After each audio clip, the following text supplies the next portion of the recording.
الحمد لله رب العالمين والصلاة والسلام على رسوله الأمين وآله وصحبه أجمعين وبعد. Akiwa pé a kú àbọ̀ sí orí ètò wa ti èní tí a pè àkọlé rẹ̀ ní Muhadarat Ramadaniyya, àwọn ẹ̀kọ́ tí ó yẹ kí a tún máa kọ́ nínú Ramadan àti lẹ́yìn Ramadan náà, kí Allah kí ó gbà ní ìbádà fún wa. Ní òní, àwọn àfáà wa àgbà, àwọn àbá wa, àwọn náà ni a gbé wá sí orí ètò pé Ọlọ́run kó jẹ́ kí a rí wọn pẹ́ lórí dáadáa. Ẹni tí a ti mọ̀ bí ẹni mowó náà ni wọ́n, a lè ẹsẹ̀ mọ́ júwe wọn torí pé àwọn nǹkan tí Ọlọ́run bá rí kọ́lá fi wọ́n ta kókó ó ti júwe wọn gan already láì ẹsẹ̀ máa dárúkọ wọn. So àwọn náà ni Fadilatu Sheikh Dr. Qasim Muhammad Tijani, tí wọ́n jẹ́ senior lecturer ní Palace University ní Malaysia, tí wọ́n sì jẹ́ HOD náà ní ibẹ̀. Kí Ọlọ́run bá rí kọ́lá kí ọba ní lọ́ra ẹ̀mí wọn lórí dáadáa. Ní òní pẹ̀lú Ọlọ́run ọba rí kọ́lá, èyí tí ó máa jẹ́ àkọlé nǹkan tí wọ́n máa fi bá wa sọ̀rọ̀, òun náà ni tí wọ́n pè ní social media, yàní mawaqi'u tawasul al-ijtima'i, ijabiyatuha wa salbiyatuha. Àwọn tí ó jẹ́ àwọn social media, àwọn ẹ̀rọ ayélujára wọn tí a máa fi bára wa sọ̀rọ̀. So kí ni àwọn àǹfààní wo ló wà níbẹ̀, bẹ́ẹ̀ sì ni àwọn aburú wo ni ó wà níbẹ̀. Ní ojú mùsùlùmí, yàní nínú dìrọ̀ pé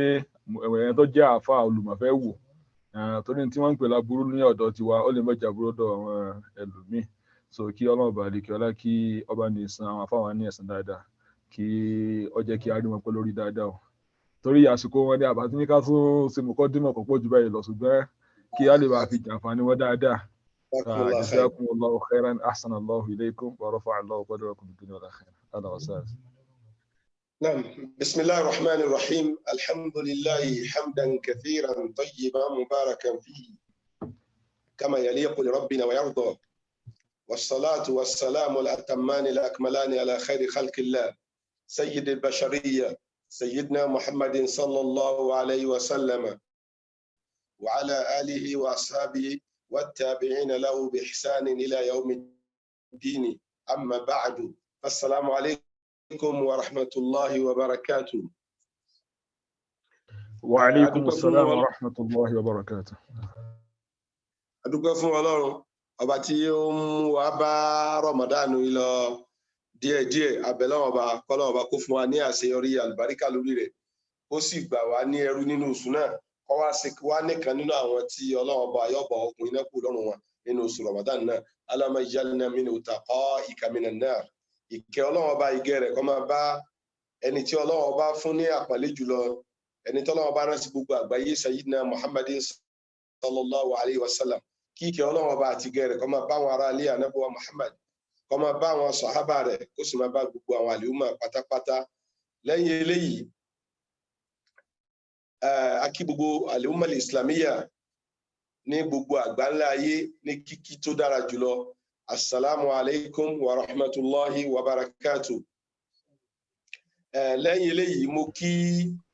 olùdarí ètò wa tí wọ́n jẹ́ olùdásílẹ̀ An-Nubala Academy,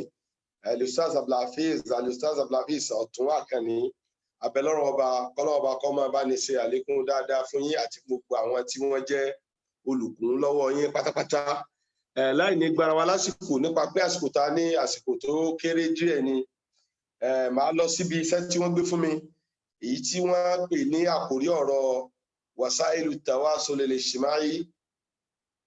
ijabiyatuha wa salbiyatuha. Social media, kí làwọn àǹfààní tí ó wà níbẹ̀ àti àwọn aburú tí ó wà níbẹ̀. Alákọ̀ọ́kọ́ kí n tó máa lọ, mo fẹ́ kọ́kọ́ yé wa, èmi tí mò ń sọ̀rọ̀ àti wa tí à ń gbọ́ wa, wípé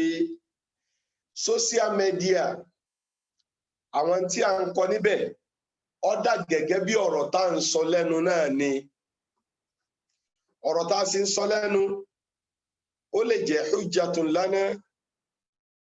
aw hujjatun alayna. Ó lè jẹ́ tí ó fa oríire fẹ́ dá mi, ó sì lè jẹ́ tí ó fa nǹkan míì ìdàkejì rẹ̀ fún ẹlòmíì tí ó bá lò lọ́nà tí ó dá. Ànábì wa Muhammad sallallahu alayhi wa sallam nínú hadith tí wọ́n gbà látọ̀dọ̀ rẹ̀ ó fi wí abáyé pé innal abda la yatakallamu bil kalimati min ridwanillah la yulqi laha balan yarfa'u Allahu bihi darajat. Ó ní ẹrú Ọlọ́run ọba kan yóò sọ ọ̀rọ̀ kan tó jẹ́ pé inú ìyọ́nú Ọlọ́run lọ̀rọ̀ náà bà jáde, ọ̀rọ̀ dáadáa ni, òun gángan ò ní ká bọ́rọ̀ náà ṣe dáa tó òun gán lè má kà kún tí ó rò bọ́rọ̀ kékeré ló ń sọ tó sì jẹ́ pé Ọlọ́run bá bá gbé sípò ọ̀rọ̀ ńlá yarfa Allahu biha darajat. Tọ́lọ́run wá fi ọ̀rọ̀ yìí yóò wá fi ṣe okùnfà ìgbéga fún onítọ̀hún níjọ́ gbèǹde àlìkíyámà. Kódà yóò tún jẹ́ okùnfà gbéga fún ní ayé tí a wà yìí. Àdífì tó ń tẹ̀síwájú pé wa innal abda la yatakallamu bil kalimati min sakhtillah. Ó ní ẹrú mi, èèyàn mi ó sọ̀rọ̀ tó jẹ́ pé inú bínú Ọlọ́run lọ̀rọ̀ náà bá ló ti jáde, ọ̀rọ̀ tí ó pọ̀ Ọlọ́run bá nú ni la yalqi laha balan, tí ó sì ka ọ̀rọ̀ náà kún tiẹ̀ yahwi biha fi jahannam, tó jẹ́ pé ọ̀rọ̀ yìí ni ó ṣokùnfà kóńtọ̀ òun tiẹ̀ tí wọ́n jù sínú náà jahannama. In tó wá jọ bọ́rọ̀ sísọ yìí ẹ wá já implement ẹ̀ lórí lílo social media. Tí a bá lò lọ́nà tó dáa, Ọlọ́run bó fi gbé ipò wa ga láyé àtijọ́ gbé di àlìkíyámà ni. Tá a bá lò lọ́nà tí ó dáa, okùnfà ìparun ni ó mú ni ó fà fún onítọ̀hún tó bá lo social media ní ọ̀nà tí ó dáa. Kí wá là ń pè ní wasailu tawasul al-ijtimai tí àwọn olóyìnbó pè ní social media. تعرف وسائل التواصل الاجتماعي بأنها التطبيقات والمواقع الإلكترونية التي تستخدم للتواصل مع الآخرين ونشر المعلومات عبر شبكة الإنترنت العالمية من خلال أجهزة الكمبيوتر أو الهواتف المحمولة. انت ní social media òun náà ni àwọn application kan àtàwọn website kan tó jẹ́ pé electronic website ni àwọn electronic website tí a ń lò fún àti bára ẹni sọ̀rọ̀ àti láti ṣe àfẹ́ká àwọn ìmọ̀ tàbáwọn information kan àwa nílè fún àwọn àmọ̀ yìí àtàwọn information yìí a nílè fẹ́ká àyàfi ká lo íńtánẹ́ẹ̀tì tó jẹ́ wípé a so íńtánẹ́ẹ̀tì mọ́ kọ̀ǹpútà tàbí ká so mọ́ fóònù alágbèéká nínú fóònù àwọn bíi fóònù Android. Èyí tí wọ́n tó ń sọ fún wa wípé níta tó ń pè ní wasailu tawasul al-ijtimai ó tún tọ́ka sí ila ayyati adati ittisali abra al-internet tasmahu lil mustakhdimina bi musharakati al-muhtawa wa nashrihi abra nitaqin wasi'i. Òun náà ni gbogbo tó lè mú wa gbogbo nǹkan tó jẹ́ mọ́ pé ìtìsọ́l tó jẹ́ mọ́ communication tá a lò pẹ̀lú íńtánẹ́ẹ̀tì tó lè fún àwọn tá a bá ń lò láti fọ́n àwọn information ká láàrin wa àtàwọn tá a jọ ń lo íńtánẹ́ẹ̀tì yìí. Ìtawà pé tawasul social media lásìkò tá a wà ní modern age ní computer age, àwọn tí wọ́n exchange ẹ̀ tí wọ́n ń lò láàrin ara wọn wọ́n tó àìmọye mílíọ̀nù bíi 8, 9 àìmọye bídíàt màláyé. Àwọn mílíọ̀nù tó ló ń kà iná ni àwọn tí wọ́n lo social media, tó sì jẹ́ wípé tí a bá fẹ́ sọ nípa àwọn wasailu tawasuli taqlidiyya, àwọn tó jẹ́ mọ́ analogue, àwọn nǹkan tá à ń lò lórí ẹ̀rọ ìbáraẹnisọ̀rọ̀ ayé ìjọ́un, àwọn tí wọ́n máa ń lò láàrin ara wọn bídíàt àṣkáṣì láàrin yẹn mẹ́ta yẹn márùn yẹn méje iná ẹ̀ lè jọyìn ara wọn together. Eléyìí tí fi sọ fún wa pé ayé ti tẹ̀síwájú, ó ti jẹ́ ká mọ̀ wípé ètò ìbáraẹnisọ̀rọ̀ ó ti tẹ̀síwájú, ó ti di ètò àgbáyé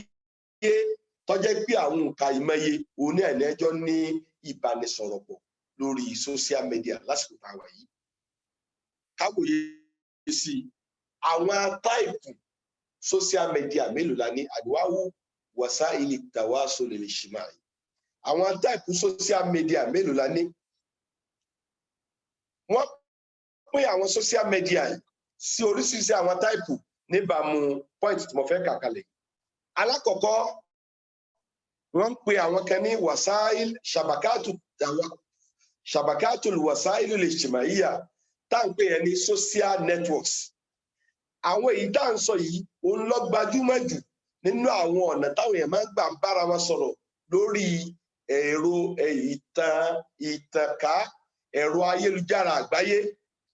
Òun náà sì ni ẹ̀rọ ayélujára àtàwọn wẹ́bsáìtì tá a máa ń lò láti fi ní àṣepọ̀ àti ìbáraẹnisọ̀rọ̀ láàrin àwa àti àwọn míì, àti láti ṣètò ìbánidọ́rẹ̀ẹ́ pẹ̀lú àwọn ẹgbẹ́ míì. Yóò rọrùn fún wa láti fọ́n ìmọ̀ information ká àti àwọn àwòrán àti àwọn mọ̀kọ́tìl fídíò, àwọn fídíò clips tá a fẹ́ káwọn èèyàn lágbàáyé kí wọ́n rí. Yóò jẹ́ ká lè ṣe kíni, ká lè lò níbi tá à ń pè ní shabakatul wasail al-ijtimaiya social networks. Àwọn ètò ìbánisọ̀rọ̀ tó gbajúmọ̀ lọ́ndà ẹ̀ka yìí òun náà ni mawqil Facebook, òun náà ni mawqil Facebook àti Twitter àti LinkedIn. Àwọn mẹ́tẹ̀ẹ̀ta yìí lọ́ndà social networks ni wọ́n wà. Ẹlẹ́kejì nínú àwọn ọ̀nà tí social media pín sí òun náà ni tá à ń pè ní shabakatu musharakatil wasait, ohun tí a lè pè táwọn eléyìnbó ń pè ní media sharing networks. Eléyìí òun náà ni àwọn ọ̀nà tí a máa ń gbà sẹ́ndì, tá a máa ń gbà ṣe àfiránṣẹ́ àwòrán tàbí àwọn fídíò tá a ká tá a wá fẹ́ kẹ́lòmíì ò rí nínú àwọn tí ò sí ń bẹ̀ nígbà tá a ká àwọn kinní ìsílẹ̀. Àwọn eléyìí ni wọ́n pè ní shabakatu musharakatil wasait. Nínú àwọn tó gbajúmọ̀ lọ́ndà táìpù yìí òun náà ni mawqil Instagram àti mawqil YouTube. Àwọn yẹn àwọn ló gbajúmọ̀ lọ́ndà táìpù yẹn. Táìpù ẹlẹ́ẹ̀kẹta à ń pè ní shabakatu tadwin al-ijtimai social blogging networks. Àwọn yìí òun náà ni àwọn táwọn ẹ̀ máa ń pè ní mudawanat. Ibẹ̀ ni oníkálukú máa personal information rẹ̀, information tẹ́ ẹ bá fẹ́ kà ń pa mi àti ìgbésí ayé mi, ibẹ̀ ni màá kọ́ sí, ibẹ̀ lẹ́wọ̀ lọ tẹ́tí lọ kà ń bẹ̀. Gẹ́gẹ́ bẹ́ẹ̀ náà ni ìgbésí ayé ti ẹlòmíì. Àwọn yẹn ni wọ́n pè ní blogs lórí internet. Wọ́n tún máa ń pè àwọn social media kan ní shabakat el-munaqasha discussion networks. Ibi tá a ti máa ń fi ọ̀rọ̀ ṣe, tá a ti máa ń fọ̀rọ̀ jomitoro ọ̀rọ̀. Àwọn sábàkà yìí ibẹ̀ láti máa ń nákọ́ṣà pààrọ̀ tí ìròyìn kan bá ṣẹlẹ̀ láti ṣe tahlilu al-akhbar, analyze àwọn analyst wọ́n bọ̀ sórí ẹ̀ka yìí, ibẹ̀ ni wọ́n ti máa analyze tẹ́ ló ṣẹlẹ̀. Wọ́n dẹ̀ máa kọ́mẹ̀ntì lé lórí tí wọ́n fi máa sọ pé tó ṣẹlẹ̀ yìí o, tí wọ́n bá ṣe báyìí ni nǹkan báyìí ni ó bá ti ṣẹlẹ̀. Nínú àwọn wẹ́bsáìtì tí wọ́n ń lò fún àwọn nǹkan báyìí òun náà ni mawqil kan, wẹ́bsáìtì kan tí wọ́n ń pè ní Reddit àti wẹ́bsáìtì kan tí wọ́n ń pè ní Quora. Nínú àwọn táìpù social media òun náà ni shabakatu kan tí wọ́n ń pè ní shabakatu al-muraja review networks. Review networks yìí àwọn ilé iṣẹ́ ńláńlá tí wọ́n produce, tí wọ́n manufacture àwọn nǹkan tí wọ́n ń tajà ságbàáyé, àwọn ni wọ́n máa ń lórú nẹ́tíwọ́ọ̀kì báyìí. Àwọn ni wọ́n máa ń lórú nẹ́tíwọ́ọ̀kì báyìí torí pé ibẹ̀ ni ọjà tí wọ́n ń tà ni wọ́n ti gbé sórí afẹ́fẹ́. Àwọn èèyàn tí wọ́n ti rà rí wọ́n máa kọ́mẹ̀ntì lé lórí, wọ́n máa kọ́mẹ̀ntì ijaban wa salban, wọ́n máa kọ́mẹ̀ntì negatively and positively. Wọ́n máa sọ dáadáa pé nígbà tá a ra ọjà wọn o mo ṣàǹfààní, ó wúlò, ǹjẹ́ ni ó ṣiṣẹ́ fún náà ló ṣiṣẹ́ fún. Àwọn èèyàn tó bá jẹ́ pé ẹbú ni wọ́n tà fún wọn, àwọn náà máa kọ́mẹ̀ntì pé ọjà yìí ọ̀dà o, wọ́n kàn ní propaganda lásán ni o, ẹ jẹ́ má rà tẹ́ ẹ bá fẹ́ fowó ṣòfò. Nínú àwọn àǹfààní tó wà fún wẹ́bsáìtì wa ni wípé wẹ́bsáìtì yóò fún àwọn tí wọ́n ń tajà yìí láàyè láti pa àwọn kọ́mẹ̀ntì tó bá jẹ́ bad comment ń pa wọn, kò fún aláyè láti parẹ́. Gbogbo ọ̀tọ̀ bá ń kà á ọ máa rí àwọn dáadáa táwọn èèyàn sọ ń pa wọn, ó sì máa rí àwọn àìdá tí àwọn èèyàn sọ ń pa wọn. Eléyìí ní díẹ̀ nínú àwọn ẹ̀ka tí social media tó ṣe kíni tó pín sí. Àwa fẹ́ gbéyẹ̀wò ní ìsìn khasaisu wasaili tawasul al-ijtimai. A fẹ́ sọ characteristic tàbí kí n sọ pé criterion tó wà fún social media. Kí làwọn khasaisu tó ní? Nínú àwọn tí social media ní òun náà ní pé al-i'timadu ala al-mustakhdim, user based. Àwọn tí wọ́n ń lò náà ni wọ́n lè wà active ń bẹ̀. Ẹni tí ò sí ń bẹ̀ kò lè bá wọn ṣe kíni, kò lè bá wọn dá sí. Ẹni tí ọba kọ́ bẹ́ẹ̀ òun náà ni ó gbé jáde. Kò rọrùn kí nǹkan kàn jáde ń bẹ̀ láì jẹ́ pé ẹnìkan ló kọ nǹkan síbẹ̀. Ẹlẹ́kejì nínú àwọn khasais tí social media ní ni at-tafa'uliyya, ó wà interactive. Ìwọ ni kò lè máa dá sọ̀rọ̀, ọ̀pọ̀ èèyàn ní jẹ́jẹ̀ máa ẹnìkan kì í jẹ́ àwádé. Ìyẹn ó fún ọ láàyè tí wọ́n bá sọ̀rọ̀, ẹlòmíràn kọ́mẹ́ǹtì tí wọ́n máa bá àwọn èèyàn sọ̀rọ̀, kódà àwọn èèyàn máa ń ṣèpàdé tí ò ní dìdí kí wọ́n kó jọ. Gbogbo alẹ́ láti rí ìtọ́sẹ̀lẹ̀ lásìkò coronavirus tí àwọn àjọ àgbáyé, àwọn olórí orílẹ̀-èdè àgbáyé wọ́n ń ṣèpàdé tó ní kálukú wà lọ́fíìsì ara wọn, wọ́n dẹ̀ connect wọn pẹ̀lú kíni, pẹ̀lú internet, wọ́n dẹ̀ ń ṣe interactive meeting láàrin ara wọn. Tí ó bá sí social media ni irú àǹfààní ọ̀bà títí fún àwọn olórí àgbáyé láti ṣe tí wọ́n ṣe yìí. Nínú àwọn khasais tí social media ní òun náà ni al-i'timadu ala qawasim mujtama'iyyatin, in tí àwọn olóyìnbó pè ní community driving. Kíní yìí àwọn èèyàn tí wà láwùjọ ní ọ̀nà tó ń kálukú wọn bá pín sí iná ní gúrùpù tẹ́ máa rí lórí social media, mislul mutaqadat, àwọn tí àdìọ́kàn wọn, tí bìlíìfù wọn, tí àkídà wọn bá bára wọn mu, àwọn ní wọn wà láàrin gúrùpù kan náà. Awil hiwayat ní pé àwọn tó bá jẹ́ pé ìntọ́jẹ́mọ́ identity wọn jọra wọn, àwọn ni wọ́n jọ máa ṣàṣepọ̀ lórí social media. Awil ihtimamat, àwọn tó bá jẹ́ pé ǹjẹ́ láìkì ẹlòmí wà tó jẹ́ pé àwọn tọ́jọ́ politics làwọn láìkì, àwọn lẹ́rìí láwùjọ tí wọ́n wà ní gúrùpù ara wọn. Ẹlòmí ìdẹ̀rẹ̀ tó jẹ́ pé ìntọ́jẹ́mọ́ spọ́ọ̀tì iná làwọn rí sí, ìntọ́jẹ́mọ́ sáìdì spọ́ọ̀tì lẹ́rìí tí wọ́n sara wọn jọ lórí rẹ̀. Nínú àwọn khasais tí social media ní ni pé al-alamiya, ó wà global, gbogbo àgbáyé. Ẹnìkan lè wà Nàìjíríà, kẹ́nìkan wà Canada, kẹ́nìkan wà Malaysia, kẹ́nìkan wà Saudi Arabia, kẹ́nìkan wà ní United States of America. Oníkálùkù ó wà ńbẹ̀ tá a dẹ̀ máa interact láàrin ara wa, a dẹ̀ máa bá ẹni tó wà ń lu báyìí sọ̀rọ̀ láì ní ìdí ká gba físà ká tó bá ẹni tó wà nílùú wọn sọ̀rọ̀. Ó wà global, gbogbo àgbáyé ní rí intanẹ̀tì lórí social media, àyàfẹ́ tí ó bá wà connected mọ́ internet. Nínú àwọn khasais, àwọn characteristic tí social media ní ni pé qabiliyatul bahthi khilala, ó wà searchability, ó rọrùn fún wa láti ṣe research, láti wá nǹkan. Nínú àwọn nǹkan láwọn ẹ̀jẹ̀ kan láàrin ọdún mẹ́wàá sẹ́yìn, a fẹ́ wá a lè search fún ní àìkú náà kan tí wọ́n fi síbẹ̀ tí wọ́n kọ bahthi search sí, a kọ information tàbá wá yóò dẹ̀ gbé wá fún wa láàrin ìṣẹ́jú àáyá. Nínú àwọn khasais tí internet tí social media ní ni pé ìṣàwùwíyà ìfìtìrọ̀díyà, oníkálùkù láǹfààní àti open account tiẹ̀ lórí social media. Ní tó bá fẹ́ máa jẹ́, o lè máa jókòó rẹ, o sì lè jókòó míì, ó kọ́ tó bá fi rẹ́gísítà ní ọmọ gbé jáde lọ́dọ̀ àwọn tí wọ́n bá ń ṣèkìlẹ̀, tí wọ́n bá ń wò ọ́. Ẹ jẹ́ ká tẹ̀síwájú sí i. Ká mọ̀ wípé ìntàpè ní social media yìí ó pàtàkì, ó ní àníyà, importance of social media. Social media pàtàkì nínú ìgbésí ayé wa, pàtàkì jùlọ ní kọ̀ǹpútà age tí a wà ní ìsìn. Nínú àwọn tó fi pàtàkì, nínú àwọn àǹfààní tí ó ṣe fún wa tá a bá lò ní pé at-tawasul ma'al akhari, ó fún wa láti contact ẹlòmíì. Wasail tawasul ijtimai, ó láǹfààní tó pọ̀ láti connect wa, láti bá àwọn èèyàn míì sọ̀rọ̀. A lè bára wa sọ̀rọ̀, láti send message síra wa. Ó sì tún fún wa láǹfààní láti gbèsì, kò dàbí rédíò, ẹ̀rọ asọ̀rọ̀mágbèsì. Ṣùgbọ́n wasail tawasul ijtimai, tó bá ti jù sí àwọn èèyàn ni wọ́n máa ń ṣe kíni, wọ́n máa jù sí wọn náà padà. Tó bá ń kọ̀ nǹkan ni wọ́n máa kọ́mẹ̀ntì sí, bó bá sì sọ̀sọ́ kú sọ, bó bá ṣe ń sọ náà ni wọ́n máa ṣe kíni, wọ́n máa fún ọ ní rọ́dù tó lágbára tó bá ntí ọ̀nkọ bó ṣe burú tó bá mu.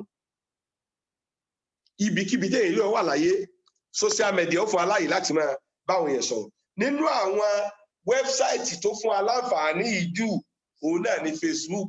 àti kìnnì àti Twitter. Àwọn yẹn bẹ́ẹ̀ bá ṣe ń sọ̀rọ̀ bẹ́ẹ̀ bá ṣe post nǹkan bẹ́ẹ̀ làwọn yóò ṣe máa kọ́mẹ́ǹtì sí ni wọ́n gángan fúnra rẹ náà ló máa defend ara rẹ tó bá jẹ́ sí ọgbọ́n ni ọ ṣàlàyé fún ẹ pé àwọn tí o mìnì ní àwọn tó fẹ́ ní àwọn tó mìnì tó fi sọ yìí. Nínú àwọn tí kìíní wá fún aláǹfààní ẹ̀ ní pé ó kó bá àwọn àjọ ìbánisọ̀rọ̀ gbogbo àwọn iléeṣẹ́ telecommunication jẹ́ ní fóònù alágbèsétí àtàlágbèkalẹ̀ gbogbo wọn shortage bá iléeṣẹ́ wọn torí pé àwọn èèyàn ra kírẹ́dìtì láti pèpè international mọ́ ní tí wọ́n ń lo Facebook Messenger wọ́n ń lo WhatsApp Messenger wọ́n ń lò tí wọ́n fi ń bá àwọn èèyàn sọ̀rọ̀ wọ́n ń lo Imo application Imo wọ́n ń lò tí wọ́n fi ń bá àwọn èèyàn sọ̀rọ̀ tó pé tí ọ̀nà wọn kí wọ́n kàn ní dátà lórí fóònù wọn ni wọn ò ní nídìí àti ra kírẹ́dìtì rẹ́rẹ́rẹ́ kó tó di pé wọ́n pe àwọn èèyàn wọn tí wọ́n wà ní òkè òkun. Ẹ jẹ́ ká tó tẹ̀síwájú sí i. Nínú àwọn ohun tí àwọn èèyàn tó ń lò lórí social media tí wọ́n ń lò tí wọ́n ń fi social media ṣe wípé wọ́n ń lò fún kíni wọ́n ń lò fún àtẹ̀rẹ̀fì wọ́n fi ń ṣe ìbánigbádùn àtẹ̀rẹ̀fì wọ́n ṣiṣẹ́ ní ìṣe ó ti wá sú wọn wọ́n wá fẹ́ ṣeré wọ́n ó lo social media bí ìgbà jẹ́ pé a fẹ́ ṣeré wọ́n máa gbá géèmù lórí social media nínú àwọn ọ̀nà tí àwọn èèyàn ń gbà lo social media nìyẹn. Nínú àwọn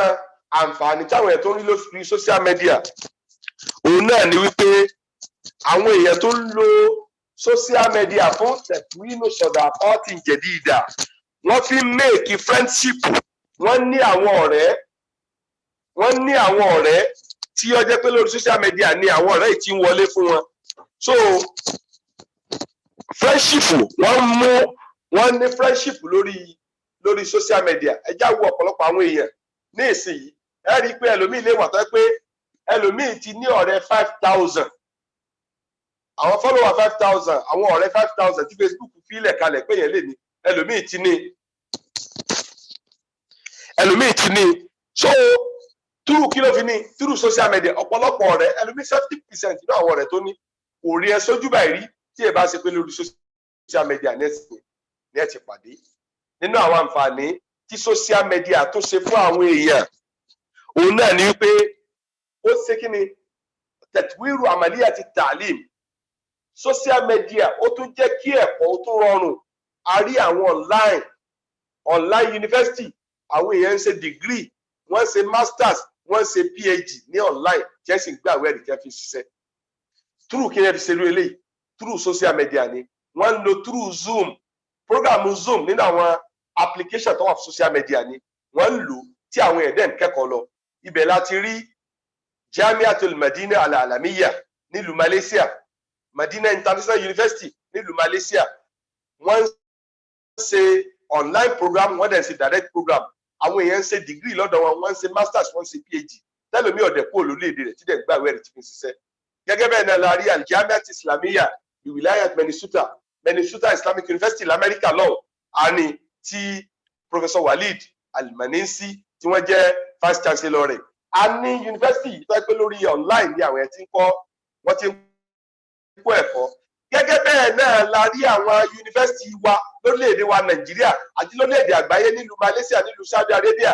tó jẹ́ pé àsìkò tí coronavirus gbàgbóró kánrin tí àwọn èèyàn ò lè súnmọ́ra wọn social distance tá à ń mẹ́ǹtẹ̀ rẹ̀ ń gbà yẹn ó di pé ọ̀pọ̀lọpọ̀ yunifásitì orí online ni ẹ ti ń bá ẹ̀kọ́ wọn lọ láwọn tó jẹ́ private university Nàìjíríà. Al-Hikmah University nílùú Ìlọrin wọ́n ń bá lecture wọn lọ online. Fountain University ní ìlú Òṣogbo wọ́n ń bá lecture wọn lọ online. Wọn ò jẹ́ kí coronavirus kó di academic calendar wọn mọ́ lọ́wọ́. Tí ìbá ṣe àwọn yunifásitì tiwa tó jẹ́ yunifásitì ìjọba wa nìkan lọ́lọ́run fún láǹfààní bóyá àwọn díẹ̀ rí ló ń bẹ̀ ọ̀pọ̀lọpọ̀ wọn láǹfààní láti lo online nígbà tí ètò coronavirus ti ń lọ lọ́wọ́lọ́wọ́. Nínú àsìkò nínú íńtánẹ́ẹ̀tì nínú túrú wàsálù tàwásùl ìjìmáì inú ẹ̀ ni ọ̀pọ̀lọpọ̀ tí ń bá ẹ̀kọ́ wọn lọ tí wọ́n sì ń gba ìwé ẹ̀rí tí wọ́n dẹ̀ ń sẹ́ǹdì ìwé ẹ̀rí wọn fún ọ ní online. Nínú àwọn àǹfààní tí social media ń ṣe fún àwọn èèyàn tí wọ́n máa ń lò lọ́nà dáadáa, albaathu an mawdu'in mu'ayyan dimni hadhihi al-mawaqi. Tí o bá fẹ́ kọ nípa nǹkan kan, o fẹ́ kọ pa research kan, o fẹ́ wò pé àwọn àwo ló ti kọrú ẹ̀ ṣáájú, irú àwọn library wo ló ti lè rí, orí social media ló ti máa search lọ́dẹ̀ fún ní information nípa gbogbo àwọn tí wọ́n ti kọ́ pa tó fẹ́ kọ yìí àti àwọn ìrànlọ́wọ́ tí wọ́n lè ṣe fún ọ tí wọ́n náà fi lè rí àwọn reference lórí tó fẹ́ kọ. Nínú ẹ̀ náà ni pé àwọn tí ń kẹ́kọ̀ọ́ gangan fúnra wọn, àwọn akẹ́kọ̀ọ́ yóò fún ní self independence, wọ́n lè dúró, wọ́n gbẹ́kọ̀ọ́yé, wọ́n tẹ̀lé rìfáìsì ẹ̀kọ́ fúnra wọn nígbà tó bá jẹ́ pé olùkọ́ wọn iṣẹ́ tí ẹ lè fọwọ́ kàn ojú online nìkan ní ẹ ti lè rí. Nínú àwọn àǹfààní tí wọ́n mẹ́wàá fún ẹ̀kọ́ bẹ́ẹ̀ ni wípé nígbà tí wọ́n bá kẹ́kọ̀ọ́ tán tí ìkẹ́kọ̀ọ́ ọ̀bàyé stúdẹ̀ǹtì ọ̀rọ̀ ọ̀nà kọ́ padà sí wẹ́bsáìtì yẹn kọ́ lọ replay lecture tí wọ́n rìkọ́ọ̀dù kalẹ̀. Ìyẹn ọ̀rọ̀ ọ̀nà fún ju lecture tí tíṣà kan class lọ, tíṣà wá ti kọ́ yẹn ní nǹkan class tí ọ̀bàyé yẹn àǹfààní téèyàn ní ni pé kéèyàn béèrè lọ́wọ́ tíṣà pé kí ló mìíní pẹ̀lú nǹkan báyìí tó bá di lecture míì. Èèyàn ò lè sọ fún tíṣà kó tó repeat bó ṣe ṣe, kódà kí tíṣà ò repeat ẹ̀ kò lè repeat ẹ̀ exactly bó ṣe ṣe ní ọ̀sẹ̀ tó lọ. Ṣùgbọ́n tó bá ti pé social media ni yóò rí wọ́n ti record ẹ̀ lẹ̀ yóò kàn replay rẹ̀ ni gbogbo bí tíṣà ṣe sọ bó ṣe ṣe nígbà tí ń kọ́ wọn lẹ́kọ̀ọ́ gbogbo ẹ̀ ni yóò tún padà ṣe kíni ni yóò padà rí. Nínú àwọn àǹfààní tí social media ó tún mú fún wa ní pé tatwirul a'mal yóò jẹ́ ká lè upgrade iṣẹ́ tá à ń ṣe nípa pé kíni àwọn tó bá jọ bísínẹ́sì ziyadat nisbatul mabi'at wa akhafdi takalif at-taswik wa di'aya yóò jẹ́ kí n tí wọ́n tà wọ́n lè ta nǹkan online àìmọye nǹkan tó ní kálukú wa àtọ́nkálukú tiyín náà tá a ti rà online tá a sì ráwọn tí ń tà á sójú tá a rí ẹ sójú tí wọ́n dẹ̀ ń tà fún wa tí wọ́n sọ fún wa pé payment on delivery kọ́ ọ bá bẹ̀rù kí wọ́n má bàa gbọ́ ipe ńgbà táwọn bá mú dénú ilé rẹ báyìí ló tó sanwó wọ́n dẹ̀ mú wa ìmí ọ̀ sanwó online wọ́n dẹ̀ deliver rẹ̀ sínú kíni wọ́n deliver rẹ̀ sínú ilé rẹ̀. Eléyìí ọ̀rọ̀ àwọn tí ń tajà lọ́rùn kódà ẹlòmíì ò ní ṣọ́ọ̀pù tí dẹ̀ ń tajà tí ò lówó ṣọ́ọ̀pù kan tí ó san ọkàn ní dátà kó create group ọ̀wọ́ ṣọ́ọ̀pù ni àwọn kọ́sítọ́mà rẹ̀ ó ti àdí wọn mọ́ yóò dẹ̀ máa display àwọn ọjà oríṣiríṣi tí ń tà fún wọn wọ́n dẹ̀ máa choose ẹ̀pá ní ìdílé yóò send account number rẹ̀ yóò send owó sí ẹ send owó sí òun náà dẹ̀ send ọjà padà sí ẹ̀ tí ń tà. Lẹ́yìn náà ni pé àwọn ilé-iṣẹ́ tí ń tajà yẹn náà gbogbo tí wọ́n ń san lórí rédíò lórí tẹlifíṣàn tí wọ́n fi ń ṣe ìpolówó ọjà owó yóò dínkù wọ́n ń polówó ọjà wọn lórí Facebook lórí Twitter lórí Instagram síwájú sí i. Nínú àwọn àǹfààní táwọn iléeṣẹ́ yìí ní òun náà ni wípé òǹkà àwọn tí wọ́n ń check wẹ́bsáìtì wọn lójoojúmọ́ ń lékún sí i bí ṣe ń lékún sí i ó ń jẹ́ kóǹkà kọ́sítọ́mù àwọn máa pọ̀ sí i àwọn ẹ̀dá kọ́mẹ̀ntì tí wọ́n ń kọ́mẹ̀ntì ó ń jẹ́ kí àwọn tí wọ́n ń wòran kí wọ́n rí pé tí wọ́n máa ń tà bí mà dáa ọba di pé àwọn náà bèrè fún pé àwọn èèyàn máa ń kọ́mẹ̀ntì positively pé àwọn ọjà wọn dáa àwọn ọjà wọn yóò ṣiṣẹ́ ní tí wọ́n ní yóò ṣiṣẹ́ fún àwọn náà bá request fún fáwọn náà fẹ́ rà. Nínú ẹ̀ náà ni pé tatwirul qudrati ila wusulil muntaj ila al-aswaq ad-dawliya local champion tó jẹ́ tẹ́lẹ̀ níwọ̀n tó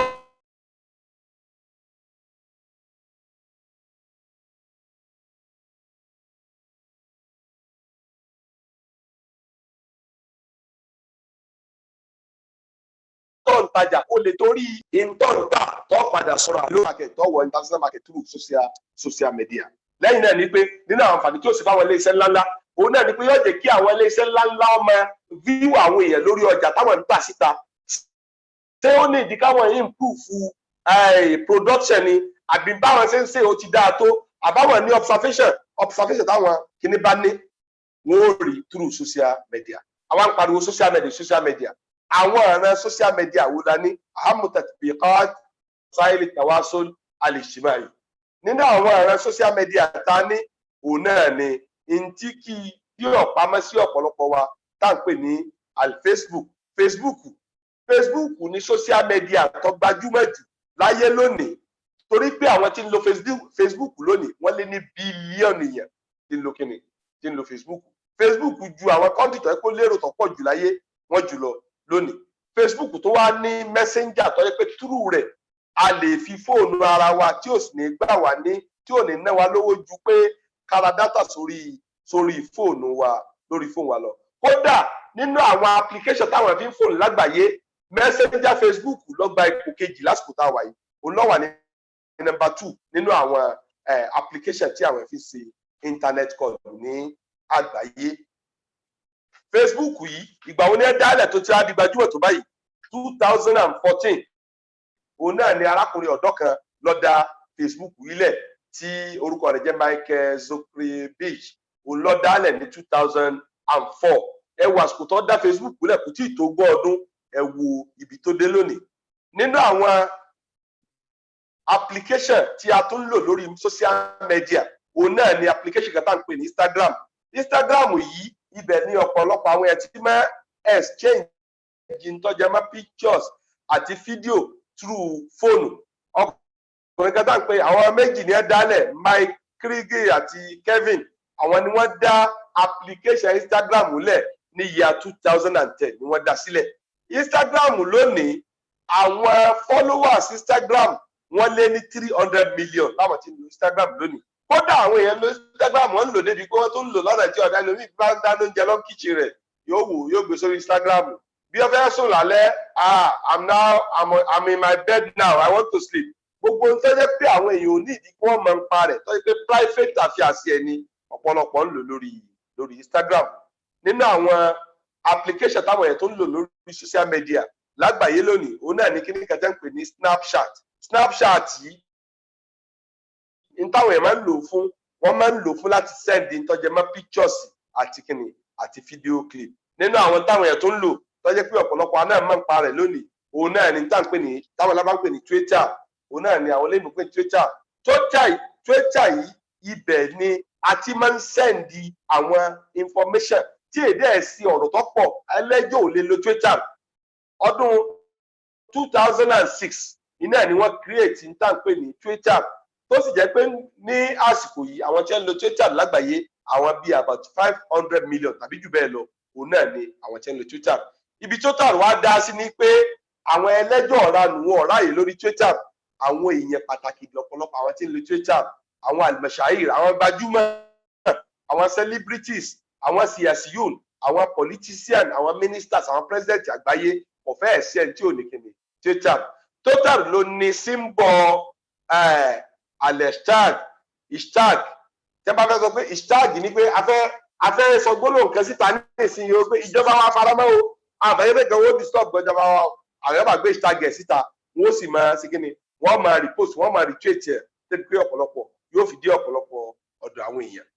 Twitter rẹ̀ wá dàbí Facebook tó yẹ pé Facebook yẹn lè kọ péjì 10 lórí Facebook, ọ̀rọ̀ Twitter rẹ̀ gbà bẹ́ẹ̀. Tó bá fẹ́ kọ mẹ́sẹ̀gì kan, tó fẹ́ post mẹ́sẹ̀gì kan lórí Twitter, ìntọ́ láǹfààní àti post lórí Twitter lẹ́ẹ̀kan ṣoṣo ọ̀gbọ́dọ̀ ju 280 words, 280 alphabet iná ló lè post ní ẹ̀ẹ̀kan ṣoṣo. Twitter sì kò dá yẹn láàmú rárá, kò sí ráàyè ẹjọ́. Ó fi jẹ́ pé àwọn key point tó bá fẹ́ máa ti ṣẹlẹ̀ lágbàáyé ní kíákíá, ibi tó lè lọ tó lè fọ́ ní information yìí òun náà lórí Twitter. Síwájú sí i nínú àwọn application tí àwọn èèyàn máa ń lò fún social media òun náà ní kíní kan táwọn èèyàn ń pè ní LinkedIn. LinkedIn yìí àwọn èèyàn máa ń lò nínú àwọn social media tó gbajúmọ̀ tó wà number 3 lágbàáyé, number 3 ló wà lágbàáyé nísìn. Nínú àwọn àǹfààní táwọn èèyàn máa ń ṣe, àwọn tí bá ń wáṣẹ́ orí wẹ́bsáìtì táwọn èèyàn ti máa ń wá, táwọn tí ń wáṣẹ́ tí máa ń submit application orí LinkedIn ni. Àwọn tó dálẹ̀ lọ́dún tí wọ́n dálẹ̀ ní ọdún 2002, ṣùgbọ́n wọ́n bẹ̀rẹ̀ ẹsẹ́ outlikarus million wọ́n bẹ̀rẹ̀ sí wúlò fáwọn èèyàn táwọn èèyàn ń lò ní ọdún 2003. Àwọn tí ń lo LinkedIn ní ìsìn àwọn about 259 million persons làwọn tí ń lò tàbí kó jù bẹ́ẹ̀ lọ díẹ̀, tó jẹ́ pé láwọn orílẹ̀-èdè àgbáyé tí wọ́n ti ń lò àwọn orílẹ̀-èdè bíi 200 countries ni wọ́n ń lò tàbí jù bẹ́ẹ̀ lọ. Nínú àwọn application tí àwọn èèyàn tó ń lò òun náà ni tí wọ́n ń lò fún social media, nínú àwọn application tí àwọn èèyàn ń lò fún social media òun náà ni kíni kan tí wọ́n ń pè ní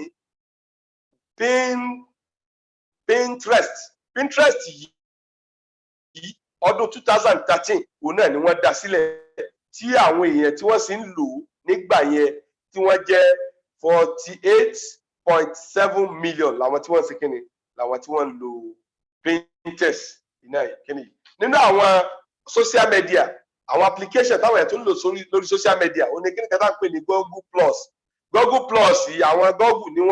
wọ́n create ẹ̀ Google Plus yìí ibẹ̀ ni ó fún àwọn èèyàn láàyè ó fún àwọn users láàyè láti create àkáǹtì wọn fúnra wọn ibẹ̀ lọ́pọ̀lọpọ̀ àwọn ẹ̀dẹ̀ máa ń lọ fi wọ́n sí ràdà tí àtọ́fẹ́fẹ́ máa ń pa èèyàn kan lọ wo àkáǹtì ẹ̀ lórí Google Plus ibẹ̀ ni wọ́n máa ń fi kíni ni wọ́n máa ń fi àkáǹtì ni wọ́n máa fi wọ́n sí ibẹ̀ yẹn wẹ́bsáìtì yẹn ọjọ́ ó ní kíní kan láti ẹ̀ kọ sí wọ́n kọ kíní yẹn pé +1 yẹn ó dà gẹ́gẹ́ bí like lórí Facebook tó bá fẹ́ like wẹ́bsáìtì yẹn ibi +1 ló ṣe kíni ibẹ̀ lọ́ọ̀tẹ̀ gẹ́gẹ́ bí àwọn wẹ́bsáìtì kẹjọ tó ń pè ní kíni Temblr rí David Cap òun náà lọ dálẹ̀ ní 2006 gbogbo àwọn kíní yìí wọ́n máa ń lò gẹ́gẹ́ bẹ́ẹ̀ sọ́mọ́ lo Twitter wọ́n máa ń lo hashtag ní orí rẹ̀ nínú ẹ̀ náà ni wẹ́bsáìtì kan tí application kan tá à ń pè ní VK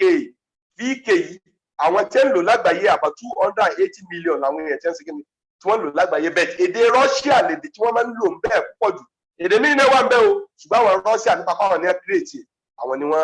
wọ́n máa ń lò tá a bá ní ká sọ gbogbo àwọn oríṣiríṣi àwọn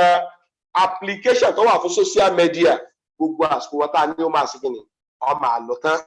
èyí lọ́fà tá a fẹ́ kó síbi àwọn pọ́ìntì míì tá a fẹ́ bọ́ síbi pọ́ìntì míì òun náà ní pọ́ìntì ìjàbíyàtú mọ̀wáké àtàwásọ́ al-ijtimai àwọn àǹfààní pọ́sítífù àwọn géènì tá a lè rí níbi social media nínú àwọn àǹfààní tá a lè rí bẹ́ẹ̀ ni taklilul hawajiz allati tu'iqu al-ittisal yóò bírèkì àwọn boundary tó lè má máa communicate pẹ̀lú àwọn èèyàn a lè máa ṣe meeting lẹ́nìkan wà ní Canada lẹ́nìkan wà ní Russia lẹ́nìkan wà ní London lẹ́nìkan wà ní Nigeria lẹ́nìkan wà ní Saudi Arabia tádẹ̀jọ́ máa ṣe meeting tí wọ́n dàbí ìgbà pa wà ní rúùmù kan ṣoṣo nínú àwọn àǹfààní tí social media ó fún wa ní. ẹlẹ́ẹ̀kejì tawsi'u da'irat al-alaqat al-ijtima'iyya gbogbo àwọn tá a láǹfààní àti bá ṣe tẹ́lẹ̀ tọ́nà tí wà jìnnà a lè máa ṣe family meeting tó ń kálukú òsì síbì kan náà á fara wa súnmọ́ through social media. ẹlẹ́kẹta wasilatun fa'ala lit-tarwij gbogbo àwọn iléeṣẹ́ ńláńlá nínú àwọn ọ̀nà tí wọ́n máa ń gbà láti pèsè ìpolówó ọjà wọn láti wá àwọn kọ́sítọ́mà fúnra wọn ní àwọn ọ̀nà tí ò ní ná wọn lówó tọ́pọ̀ ọ̀nà tó yẹ pé dátà kékeré ni wọ́n rọra rà wọ́n sì máa send information gbogbo àwọn tí wọ́n wà lórí wẹ́bsáìtì wọn tí wọ́n jẹ́ friend list wọn lórí Facebook gbogbo wọn máa rí kà tí wọ́n máa like wọ́n tún wá lọ́nà kan tó jẹ́ pé gbogbo owó tó ń lo Facebook pátápátá tí wọ́n bá fẹ́ information ọ̀dọ́dọ̀ rẹ̀ wọ́n kàn sanwó fún company Facebook ni yóò tẹ̀ send ẹ̀ ní send ìpolówó ọjà tó jẹ́ pé gbogbo ẹnikẹ́ni tó bá ti sí Facebook báyìí gbogbo wa láǹfààní àti lè máa ń ti lọ ọ̀fẹ́ ọkọ̀ àǹfààní kò lo Facebook wọn lọ́fẹ̀ẹ́ iná ní pé táwọn náà bá fẹ́ polówó ọjà tó jẹ́ pé wọ́n sanwó fún iléeṣẹ́ wọn wọ́n lè send ẹ̀ sí ọ àlàáṣíta àbáyìta ọ̀fẹ́ tàbí ọkọ̀ òkú ní lè ṣe kìnnìún kò ní lè block ẹ̀. lẹ́yìn náà wasilatun tashkili ra'yi 'am fa'al tí a bá fẹ́ bá àwọn ráyùlá àmù ní pé in tí àwọn aráàlú afẹ́ influence lórí ìròrí àwọn aráàlú nínú àwọn ọ̀nà tá a lè lò ọ̀nà social media ni ẹ jẹ́ ká wò ní ọdún díẹ̀ sẹ́yìn nígbà tí ìtọ́jẹmọ́ coup tó fẹ́ ṣẹlẹ̀ ní orílẹ̀-èdè Turkey Erdogan tó jẹ́ president wọn orí kí ló ti bá àwọn aráàlú sọ̀rọ̀ ṣe bí social media náà ló ti send message sáwọn aráàlú pé ìjọba tẹ́ ẹ dìbò fún o àwọn èèyàn àwọn ológun yìí àwọn ọ̀dàlẹ̀ ìlú o wọ́n ti fẹ́ gbàjọba yìí o ẹ má wòran o àwọn aráàlú sì bọ́ gbòòrò wọ́n fèsì àwọn ológun wọ́n dẹ̀ búlọ̀kù wọn ò jẹ́ kí wọ́n lè ṣe kíni wọn ò jẹ́ kí wọ́n lè da ìjọba rú ẹ wá jẹ́ ká wo àwọn ntí àwọn èèyàn ń pè ní Rabiul Arabi gbogbo àwọn tó ṣẹlẹ̀ láwọn ilẹ̀ Lárúbáwá tó bẹ̀rẹ̀ láti orílẹ̀-èdè Tunisia tó fi dé lu Cairo Egypt tó fi dé Yemen tó fi dé Libya gbogbo àwọn tó ṣẹlẹ̀ ń bẹ̀ nígbà tí wọ́n fẹ́ bẹ̀rẹ̀ wàhálà yìí kí ni ẹ kọ́kọ́ fi start fainal harba awwaluha kalam. Ìbẹ̀rẹ̀ ogun ọ̀rọ̀ ni ìbẹ̀rẹ̀ ogun, ṣùgbọ́n ẹni tó bá máa ń jẹ́ ń pè ní wọ̀ kò ní bá wọn bẹ lọ́hùn pé kí ogun ó dé sí ìlú tòun.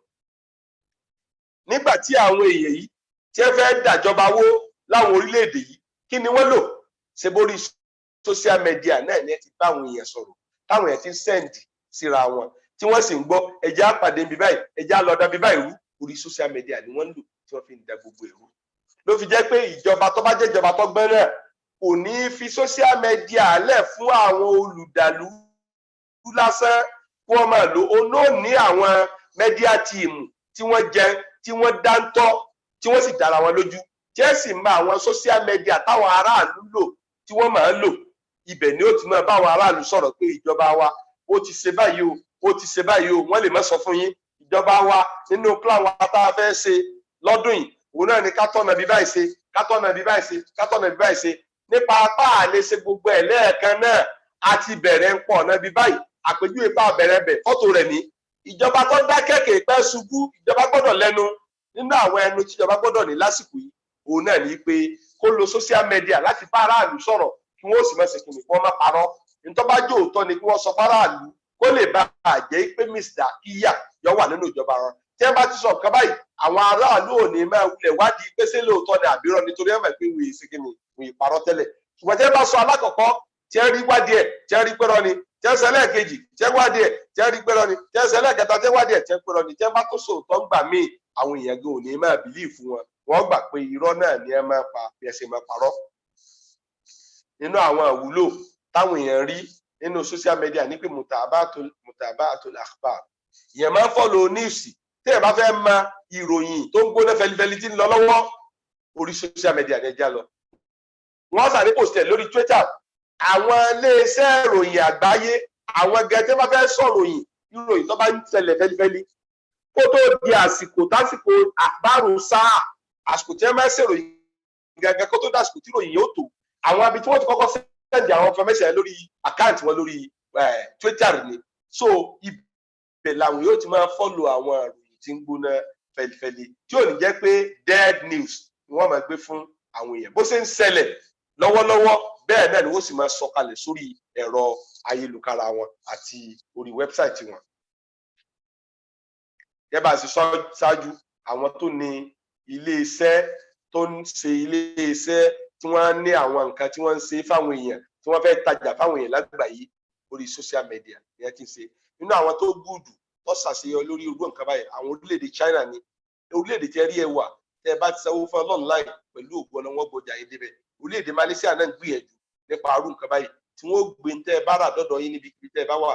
tí wọ́n sì nílò yín ní jìbìtì. Kọ́lọ̀ ń jẹ́ kí orílẹ̀-èdè tiwa náà ń gbìyànjú, ṣùgbọ́n kọ́lọ̀ bá kọ́ bá ní gbógun ti gbogbo àwọn tí wọ́n ń lo jìbìtì ní online, tí wọ́n ń gbá àwọn èèyàn, tí wọ́n jẹ́ kẹ́mí ẹ̀mí àwọn èèyàn balẹ̀ láti ra àwọn tí wọ́n ní ìdí ní online. Bàbá wa ṣe pé nǹkan kan ọláǹfààní báyìí, ṣé nǹkan kan lè da kọ́mọ níbi tó kù sí? Àwọn aburú tó pọ̀ ó wà lórí social media. Ló fi jẹ́ pé àwọn kan nínú àwọn social media, àwọn kan táìpù kan bẹ tó pé ó níye ọdún tó lè dà kó tó lè rẹ̀gísítà sọ́dọ̀ wọn. Gẹ́gẹ́ bí Instagram nísìn, tọ́mọ̀ bá pọ́ ọmọ ọdún 13 wọn ò ní fún láàyè kó rẹ́gísítà kó ní àkáǹtì lọ́dọ̀ wọn. Social media ó ní àwọn aburú tó pé tí ó lè ṣẹlẹ̀ tí a bá ṣọ́ra lórí àwọn aburú yìí. Nínú àwọn aburú tó lè ṣẹlẹ̀ ní idha'atul waqt. Social media ọmọ máa ń ba àsìkò àwọn èèyàn jẹ́ o. Ẹlòmíì tó bá tún àsìkò tí ń lò tó fi ń wo Facebook, Twitter lójúmọ́, ó lè lo 5 hours. Ó sì jẹ́ student university tó jẹ́ pé tipátipá ló fi lè kàwé 2 hours lójúmọ́. Ṣùgbọ́n tó bá ti mú fóònù lọ́wọ́, tó bá ti ń tẹ pínpín báyìí, gbogbo àsìkò rẹ̀ ní ó sì kíni ni ó lò, tí ò ní mẹ́kọ́jọ́ ti lọ. Kò ní mẹ́kọ́jọ́ ti lọ, gbogbo àsìkò ni ó lò lòkù lórí social media. Nínú àwọn aburú tí ń bẹ lórí social media, sẹ́pà sọ lẹ́ẹ̀kẹ́ wípé a lè rajà, a lè ṣe business lórí social media. Nínú àwọn aburú tí ń bẹ ní makhatirul ihtiyal aw sarqatul huwiyya, òun náà ni àwọn hackers. Ẹlòmíràn kan wọnú WhatsApp àkáǹtì ẹ, WhatsApp number rẹ, yóò kàn wọlé wọ́n sì gbà mọ́ ọ lọ, yóò máa send information sáwọn èèyàn rẹ, friend list rẹ, kò ní ìdí owó, yóò máa send ẹ lóko rẹ. Tó o bá ṣọ́ra, wọ́n ti fi ókọ rẹ ju àwọn èèyàn jìbìtì tí wọ́n rò kú wọn ni. síwájú káwọn èèyàn tó ṣe kíni wọ́n tó discover. Nínú àwọn aburú tí ń bẹ lórí social media òun náà ní ilé yìí, àwọn tí ó jẹ́ pé èyí tí wọ́n specialize fún ni kí wọ́n jalè, wọ́n lo jìbìtì orí social media lẹ́dẹ̀ tí wọ́n lò. Kódà àwọn míì bú débi pé báńkì àkáǹtì ẹlòmíì wọ́n wọnú rẹ̀ wọ́n sì máa withdraw owó, báńkì onímọ̀ ẹni tó lówó onímọ̀ àyàfi bá tí àkáǹtì ẹ̀ bá tó dé zero. Kódà àwọn míì tiẹ̀ lè ṣe lọ́nà jìbìtì tí wọ́n sẹ́ndì kóòdì kan tí ẹ fẹ́ fi wọnú àkáǹtì ẹ̀ wọ́n sẹ́ndì ẹ̀ sí wọ́n dẹ̀ fóònù rẹ̀ wọ́n pè láti báńkì làwọn ti fóònù àkáǹtì kóòdì táwọn sẹ́ndì ẹ̀ sí ẹni ẹ̀sìn kan sẹ́ndì ẹ̀ padà sáwọn ó yẹ kó o ti mọ̀ pé àwọn tí wọ́n fẹ́ gbá ọ ni. Tó bá yẹ pé báńkì rẹ ti ń sẹ́ndì ní sí ọ ni, báńkì ọmọ gbogbo information tí wọ́n fẹ́ nídìí ń pa rẹ̀ tí wọ́n bá dẹ̀ rẹ̀ nídìí ẹ̀ tó jẹ́ mọ́jẹ́ẹ̀tì wọ́n rẹ̀ ṣe sí ọ kíkọ́ yẹjú sáwọn lọ́fíìsì àwọn, kò ní jẹ́ pé túbọ̀ àwọn oníjìbìtì tí wọ́n fẹ́ gba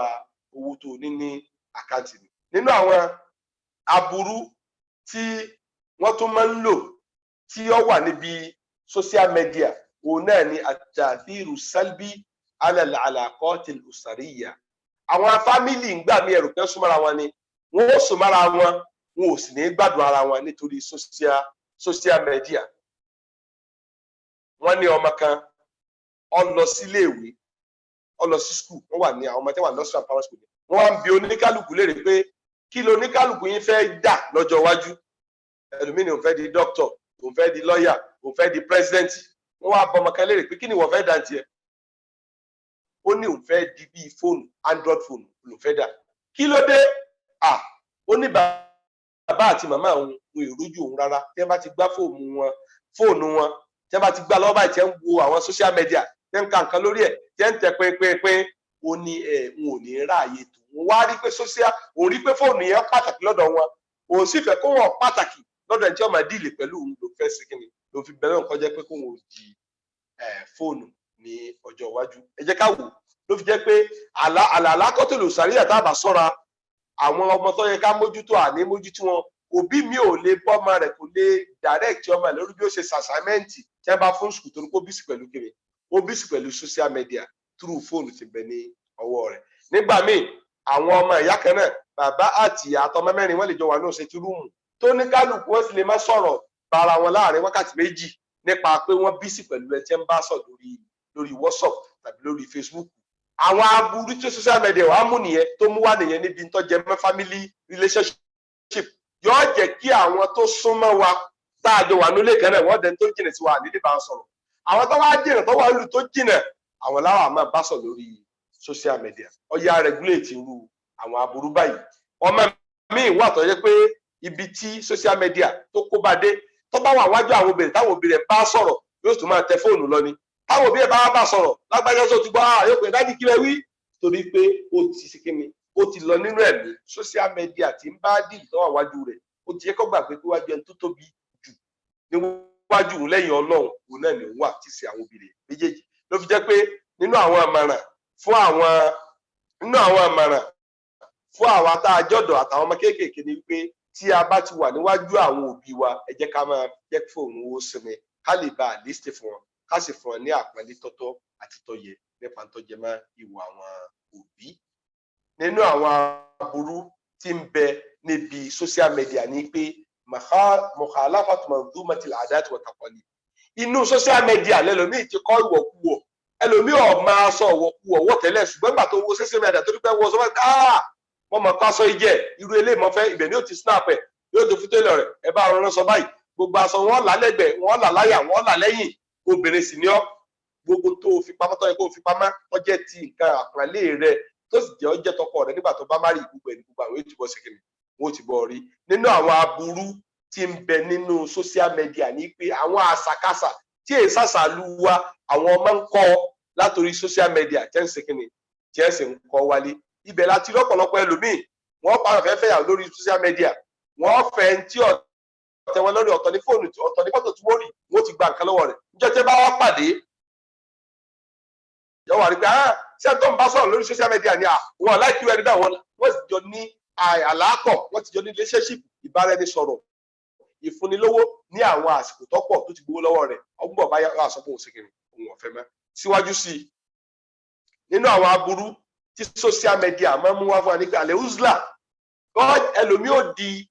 ẹni tí ò lè bẹ́ẹ̀ nìkan ní báyẹn ṣe mọ́ torí pé ó ti bí ẹni tó mutí yó ni ó ti mu íńtánẹ́ẹ̀tì social media ó ti mú yó kò ráàyè ẹnì kankan mọ́ so yóò bí sí kò ní ráàyè láti bá ẹnì kankan sọ̀rọ̀ nínú àwọn aburú tí ń bẹ bí social media ni tàdánì tahsil diras ẹ̀kọ́ lẹ́fù táwọn èèyàn ní lẹ́fù tí wọ́n standard ẹ̀ níbi ẹ̀kọ́ yóò lò torí pásítọ̀ tó yóò fi kàwé òun náà ní àsìkò tó fi lo social media ẹ gbogbo àwọn tẹ́ kàwé tẹ́ ka yunifásitì ní àsìkò bíi alẹ́ 2000 1990s gbogbo àtàwọn yunifásitì ń gbà yẹn ẹ rí i pé a ní íńtánẹ́ẹ̀tì a ní social media tí ó disturb wá gbà náà ó kálukú ráàyè àti fèsì ẹ̀kọ́ squally kò sí tí ó disturb ẹni ṣùgbọ́n ní ìsinyìí ẹ̀kọ́ gba 50% tọ́lọ́ bá gbà rí 50% gbà social media náà gba kíni yóò gba 60%. Bàbá tó wá sọ̀rọ̀ social media ní tá a sọ ní in general àwọn aburú tí mẹ́mbẹ̀ ọ wá yẹ ká tún wo aburú tí mẹ́mbẹ̀ fún àwọn ọmọdé ọmọ kó bá àwọn ọmọdé tọmọ ọba tí yọrùn tá a ti ń fún android phone tí ń lo íńtánẹ́ẹ̀tì yọ àrọ́dọ̀ rẹ̀ ta'arudum lil isaati wal mudayaqati wa tanammu yọ jẹ́ kí àwọn especially àwọn ọmọbìnrin àwọn ọ̀rọ̀ tí ọ̀yọ́ kọ́ máa gbọ́ àwọn èèyàn máa bá a sọ lórí social media lẹ́yìn náà òun náà ní pé wọ́n máa lo social media láti máa wo blue film láti máa lo àwọn wẹ́bsáìtì tí ó yẹ ká máa rí ọmọlúwàbí kọ́ máa wò àwọn àwòwò obìnrin ìwọ ọkùnrin wọ́n máa lọ wò lórí social media ó yẹ ká ṣọ́ra ká má jẹ́ kí àwọn ọmọ wa tí wọ́n bá jẹ́ àwọn ọmọ kékeré wọ́n máa wò lẹ́yìn náà àwọn fídíò burú tí ó yẹ kí àgbàgbà kò yẹ kó wò ó torí fídíò burú ni àwọn ọmọdé ọmọ sí kí ni wọ́n máa wò nínú àwọn ọ̀nà tá a bá sọ gbogbo tá a kàkálẹ̀ problem la kàkálẹ̀ kí ni solution rẹ̀ ni wípé bó o la ṣe lè dáwọn aburú tí ó máa jẹ jáde lórí social media bó o la ṣe lè dá dúró táburú òfin ní tàkà alákọ̀ọ́kọ́ òun náà ni pé ziyadatu tarkiz ala alwajibati shakhsiyya àìgbọ́dọ̀ jẹ́ kó kálukú ojúṣe rẹ̀ nígbà tá a bá pé ojúṣe tó yá ṣe lójúmọ́ a rí pé àsìkò tí social media ó gbà ń bẹ àsìkò tí ó kéré ni kò ní jẹ́ pé gbogbo àsìkò wa gbèsè ayé ibẹ̀ láàmà lò lẹ́yìn náà ká máa lo sísítẹ́ẹ̀mù kan wọ́n pè òṣùlùkù kan ní òṣùlùkù filter ní pé kọ́ńpì kó wo wẹ́bsáìtì social media tó máa rẹ̀ ń lò kó blọ́ọ̀kù àwọn tí ọ̀bá yẹ kó mọ owó kó filter rẹ̀ àwọn tó yẹ kó máa wò nìkan ni kó jẹ́ ó ṣe kí ni kó jẹ́ kó yọ lẹ́yìn náà ni wípé àwọn òbí nínú ìmọ̀ràn tá a gbà wá ni wípé gbogbo àkáǹtì táwọn ọmọ bá ń sí lórí Instagram ni o lórí Facebook ni lórí Twitter ni a gbọ́dọ̀ jẹ́ kan nínú ẹjọ́ wà ní friend list ọmọ yìí láti lè máa follow rẹ̀ torí pé tá a bá ní nǹkan míì tọ́mọ míì ń post ọmọ àfáàlẹ́ lómi tí ń post bàbá rẹ̀ ọmọ tí bàbá rẹ̀ bá mọ̀ bàbá rẹ̀ ó ti bá wí ṣùgbọ́n kí ló fà tó fi live free láti máa ṣerú nǹkan báyìí nípa pé bàbá rẹ̀ ò sínú friend list rẹ̀ tí bàbá rẹ̀ bá wà nínú friend list rẹ̀ yóò lè máa ṣàkíyèsí rẹ̀ pé láwẹ́já ètò láàrin oṣù kan gbọ́dọ̀ lórí Facebook kọ́ máa jẹ́ yìí tó post tí ó yẹ kí ọmọlúwàbí kọ́ máa ṣe kí ni kọ́ máa post lẹ́yìn náà ká gbìyànjú ká ní kútọ̀ wádìí olùkútọ̀ èèyàn máa ń ní plan ní gbò mo sì fẹ́ lo ojúmọ́ kan kí wá sí gbogbo ògbà tá a bá ti wọ owó wa láàmà sí kí ni láàmà bá fóun bẹ́ẹ̀ torí pé a fẹ́ lo social media níparí ìbára ẹni sọ̀rọ̀ wa lórí ọ̀rọ̀ social media ẹ jẹ́ ká gbà wípé inna sam'a wal basara wal fuada kullu ulaika kana anhu mas'ula gbogbo ìgbọ́ràn wa àti ríran wa tá a fi wo social media wal fuada àtọkàn wa gbogbo ẹ̀ pátápátá dẹ̀rọ ọlọ́ni ọlọ́run bó sì bí á lè rí bó láṣẹ lù sí thumma latus'alunna yawma'idhin 'anin na'im ọlọ́run ọba yóò bi wá léèrè bó la ṣe lo ìkọ̀ọ̀kan nínú àwọn wẹ́bsáìtì sí àwọn èbó tí wọ́n ṣe àwọn ṣe káwọn olè bá jàǹfààní ni ṣùgbọ́n àwọn áfíríkà ti wa tẹ́ bá ṣe nǹkan fún wa nínú wa àárín inú wa tó pé abuse àwọn àǹfààní tí àwọn tó gbé kalẹ̀ ibi tí àwọn èèyàn ti ń lo social media wàláhì wọ́n mọ ẹnìkan nínú ìlú wa Nàìjíríà ìlú Èkó ní tó yẹ pé bísínẹ́sì rẹ̀ kò ju pé lórí social media lọ ọ̀n rajà China ọ̀n tajà ọ̀n ta everything wọ́n dẹ̀ wá dìlífà ọjà rẹ̀ gúúsù rẹ̀ láti fa China wọ́n wá dìlífà ìsíwájú ọ́fíìsì ẹ̀ báyìí kò sì ní kọjá pé kò ní pò lójú kíni kò ní pò lórí social media ṣùgbọ́n wa dípò ká lo chance yìí ká fi ní ọrọ̀ ayé ká lo chance yìí ká bá ìwọ̀n sọ̀rọ̀ ẹ̀sìn ọ̀rọ̀ ẹ̀sìn ká fi ṣe àdìfáwò anil kitab wa sunna, ká ṣe dìfáwò nípa Quran, ká dìfẹ́ndì Quran, ká dìfẹ́ndì sunna Muhammad sallallahu alaihi wasallam, ká sì lò ó ká fi báwọn èèyàn sọ̀rọ̀, ká fi post àwọn nǹkan kéékèèké kí wọ́n gbé àwọn èèyàn kẹ́jú láyé tá a wà yẹn méjì máa kọ́ nǹkan tó pọ̀ tó bá jẹ́ bá fẹ́ báwọn èèyàn sọ ni ká máa kọ́ láì mẹ́ta láì mẹ́rin láì márùn-ún wọ́n kà tá a bá fẹ́ ṣe ń tọ́pọ̀ ẹja máa bírèkì ẹ̀ díẹ̀díẹ̀ tá a bá post láì mẹ́ta lónìí láì mẹ́rin lọ́la láì márùn-ún lọ́tùnla àwọn èèyàn ń kẹ́jú wọ̀ láyà àti jókòó kalẹ̀ láti máa ka nǹkan tó pọ̀ tí ẹ bá ti kélé lónìí wọ́n kélé lọ́la báyà dí ìsìnkẹ́ ni o àyà Kùránì tàfẹ́ kẹ́rin ọ̀jà àǹfààní ni o ọ̀rọ̀ àwọn àfáà tí wọ́n sọ lórí àyà ìtumọ̀ àyà Kùránì kẹ́ni o ká gbìyànjú ká lò ká ṣe kíni o ká fi ṣàǹfààní fún àwọn èèyàn ọ̀nà tá a lè gbà lọ social media rè tá a fi jèrè láyé tá a fi jèrè lọ́run tí òfin ní jẹ́ ìbàlẹ́jọ́ burúkú fún àtọ́bájọ́ gbèdé àlìkámà ká má gbàgbé àyà Kùránì nǹkan tó lọ sọ fún Suratul Takāthur pé thumma latus'alunna yawma'idhin 'anin na'im ọlọ́wọ́ bó bí léèrè pa àdàrà tó ń ṣe fún yáyé nínú ìdẹ̀ra tó lọ ń ṣe fún wa tí ò ṣe fáwọn bàbá tiwa tí wọ́n ti kú ṣáájú kò sí social media tó dé ní pé àwa láǹfààní láti díìlì pẹ̀lú social media ṣùgbọ́n tí ó fi jẹ́ ojú rere fún wa ní ká lò sọ́nà tó dáa tí a bá lò sọ́nà tó dáa a jẹ́ pé hujjatun alaina yóò jẹ́ tí ó jẹ́ challenges fún atọ́ba díjọ́ gbèdé alikiyama ká gbà pé social media ó ti jẹ́ pé a rò pé private chat ní tó ká mọ̀ wípé fa in lam takun tarahu fa innahu yaraka ká máa lo social media níbàámu sí àdìsí ànábì tó sọ pé ibudullaha ka'annaka tarahu máa sin Ọlọ́run ọba nígbà táwọn bí n ṣe definition ihsan fún màláíkà Jibril alayhi salatu wasalam ó ní máa sin Ọlọ́run ọba gẹ́gẹ́ bí ìgbà kò rí Ọlọ́run fa in lam takun tarahu tí wọ́n ọba ti ẹ̀rọ Ọlọ́run ọba fa innahu yaraka kọ́ ọ̀mọ̀ pé Ọlọ́run ọba sì kíni Ọlọ́run ọba rẹ̀ tí ẹ bá ti ṣe istihdarullah tí ẹ ti ṣe istidar bí ìgbà tó Ọlọ́run ọba rí yẹn lásìkò tí èèyàn ṣe nǹkan lọ́wọ́ èèyàn ò ní ṣe aburú èèyàn ó tijú Ọlọ́run ọba èèyàn ó lè jẹ́ pé dáadáa ni èèyàn máa ṣe abẹ́lọ́run ọba gbogbo àwọn ẹ̀rọ ìbáraẹnisọ̀rọ̀ àti àwọn ẹ̀rọ ìgbàlódé tí Ọlọ́run bá ṣe fún wa lásìkò yìí Ọlọ́run dákun jẹ́ ká lò sọ́nà tí ó yọ Ọlọ́run bá nù má jẹ́ ká lò sí ọ̀nà tí ó bí Ọlọ́run bá nù àti ní tó ti dé àti ní tí ó tún máa dé Ọlọ́run bá ní tí ó yọ ọmọ tí ó máa wúlò fún aláyé àtijọ́ gbèdé àlìkámà Ọlọ́run bá kọjá kó lè máa ṣe fún wa Rabbana atina fid dunya hasanatan wa fil akhirati hasanatan wa qina adhaban nar subhanaka Allahumma wa bihamdika ashhadu an la ilaha illa anta astaghfiruka wa atubu ilayka سبحان ربك رب العزة عما يصفون وسلام على المرسلين والحمد لله رب العالمين. جزاكم الله كل خير. أحسن الله إليكم وكتب الله هذه المحاضرة القيمة النافعة في ميزان حسناتكم يوم لا ينفع مال ولا بنون إلا من أتى الله بقلب سليم. Akí àwọn dókítà wa pé wọ́n kú àtàárọ̀ kí wọ́n máa bínú lára àǹfààní social media náà ní eléyìí náà pẹ̀lú pé ọ̀nà àwọn afáwa pé ọ̀nà wọn jìn máa dáríkà àwọn èèyàn tó pọ̀ ni wọ́n ti ṣàǹfààní ní àti ibẹ̀ àwọn èèyàn wà níbi tí mo wò níbi gan tí mi gan dámà láti Canada so àwọn èèyàn wà níbi níwọ̀n láti UK àwọn ará Amẹ́ríkà náà bẹ́ẹ̀ mi báyìí àwọn èèyàn pọ̀ dáadáa láti Saudi Arabia àwọn kan wọlé wọ́n jáde lẹ́yìn ìgbà yẹn náà láti gbé sórí YouTube wọ́n tún ṣàǹfààní láti ní àti máa wò náà lẹ́yìn orí YouTube náà gbogbo àwọn àǹfààní tí a ṣe níbẹ̀ náà ni inú wa wá dùn gan pẹ̀lú lecture tẹ́ fún wa ìtẹ́lẹ̀ mi bá rí lecture yẹn ọ̀nà wà nìyẹn nǹkan tí yóò máa expect ni pé kẹ́ẹ̀kan sọ nípa aburú tọkàn wà bẹ́ẹ̀ nìkan ẹ jìnnà sí o ẹ má lo aburú ní o ìtẹ́lẹ̀ mi respect nìyẹn ṣùgbọ́n àwọn àǹfààní tó sì pọ̀ ń bẹ́ẹ̀ tó yẹ káwa mùsùlùmí ọmọ ọ̀pọ̀lọpọ̀ ẹlòmíì ọmọ ẹlòmíì mẹ́tọ́ pé ibi tí ń pa àti ìyà tí ń jẹ́ tí ń tọrọ bára káàkiri àyè tó bá mọ social media lò ní bóyá kò bá di abala gbogbo wàhálà kò ṣiṣẹ́ kò sí nǹkan kan yẹn kọ́nà bàríkálá kí ọba ní sẹ́yìn ní ẹ̀sán dáadáa pẹ̀lú àwọn nǹkan tẹ̀lé ṣàlàyé fún wa kọ́dà tó dákọ̀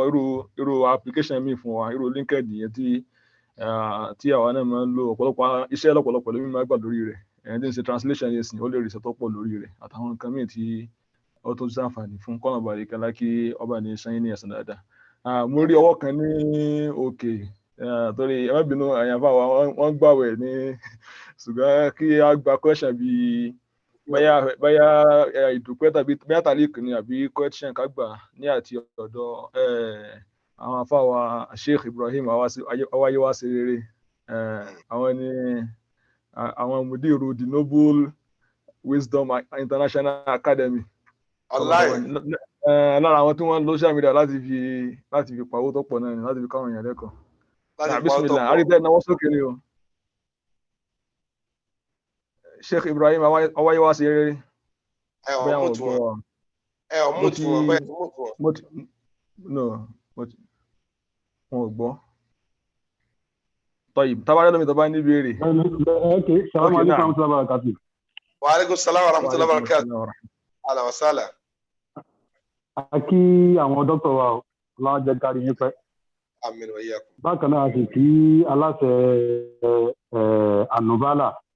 tó fúgàmù tẹ́ gbé kalẹ̀ fúgàmù tí ó dà ní kọ́lọ́run kó dákun kó máa bá a pín in lọ́wọ́. Ní nǹkan tí mo fẹ́ suggest pẹ̀lú lẹ́tọ̀rọ̀ agbọ́ látẹ̀yẹnu àwọn dókítà wa irú gbogbo àwọn nùkọ́ọ̀tù tí wọ́n list kalẹ̀ yìí tó gbogbo àwọn àǹfààní tá a lè rí lára social media àti àwọn aburú tó wà níbẹ̀ tó mo fẹ́ mú gẹ́gẹ́ bí àbá fún aláṣẹ àti olùdarí iléeṣẹ́ Anubala tí ẹ bá lè bá ara enumerate ẹ̀ tó gba àwọn pọ́ìntì kọ̀ọ̀kan tó kó wà ní orí sáìtì yín ó jẹ́ pé ọ̀pọ̀lọpọ̀ tí ò láǹfààní àti jọ́yìn wa àwọn náà padà lè máa kà á torí tá a bá wo ohun tí àwọn afárá bá wa sọ àǹfààní púpọ̀ níbẹ̀ tó mọ́ rántí pé ìgbà tí wọ́n ń ṣe dọ̀kítúrà rán lọ́wọ́ ní Saudi Arabia lè rí àáfà wa lórí social media lè rí wọn Facebook kódà ìjọ tí wọ́n parí báyìí tí wọ́n ná kọ́sà wọn báyìí tí mo rí mo ní àáfà wa rèé ẹni tá a kì í rí lórí Facebook tẹ́tẹ̀lẹ̀ ṣùgbọ́n tí wọ́n tó parí la tó lè máa rí wọn lórí social media tó túmọ̀ sí pé gbogbo ohun tí wọ́n bá wa sọ táwọn náà ti practice tẹ́tẹ̀lẹ̀ ni tó ń fa kí ìmọ̀ máa dínkù ní ìsinyìí social media ó fà púpọ̀ àwọn tó dẹ̀ dá sílẹ̀ wọ́n dá sílẹ̀ pé ká lè máa ṣàǹfààní bẹ́ẹ̀ ni but aburú tí àrùn ti ń ṣe lọ́dọ̀ wa ń bí ó pọ̀ tó tí a bá lè kọ́ ṣe bí àwọn àáfàá wa ṣe lò àáfàá wa tẹ́ ń bá a sọ̀rọ̀ tẹ́ni tí a bá lè kọ́ ṣe bí wọ́n ṣe lò àwa náà rí àǹfààní tó pọ̀ níbẹ̀ tó abẹ́lọ̀ nínú àánú rẹ̀ kọ́lọ́n kó dàkú kó bá ní tó tiẹ̀ kó sì má jẹ́ kí iléeṣẹ́ Anubala kọ́lọ́ mọ́jọ́ bàjẹ́ tó kí má gbàtòkò púpọ̀ tó a tún máa sọ yókù lórí WhatsApp inshallah assalamu alaikum. Wa alaikum salaam wa rahmatullahi jazakumullahu khairan. Naam, tá bá rí ìbéèrè ọkàn kó tó di pé wọ́n á lọ ayé ìdáhùn fọwọ́ kọ́lọ́n kó bá ní san wọ́n ní ẹ̀sùn dáadáa tí àbáwá rí ìbéèrè àbí Allah subhanahu wa ta'ala kí ọba ní lọ́rẹ̀ mi lórí dáadáa àwọn ọ̀dọ́ tí a jẹ́ láǹfààní látọ̀dọ̀ yìí. Wa alaikum salaam wa rahmatullahi. Wa alaikum salaam. Jazakumullahu jazan alfa. Àmín àmín. Naam. Jazakumullahu khairan. Barakallahu fikum. Àmín. Àmín ya. Ẹ jọ̀ọ́ láti bọ́tírẹ́sì pọ́ìntì tí Sheikh sọ́ọ̀sì yìí àwa láǹfààní àti bá ètò yẹn níbẹ̀rẹ̀ tó tá a sì gbogbo ń tá a bá wọn a rí i pé ọmọ wa lórí YouTube. nǹkan tó ṣàǹfààní pọ̀ ni ó wà ń bẹ̀ so.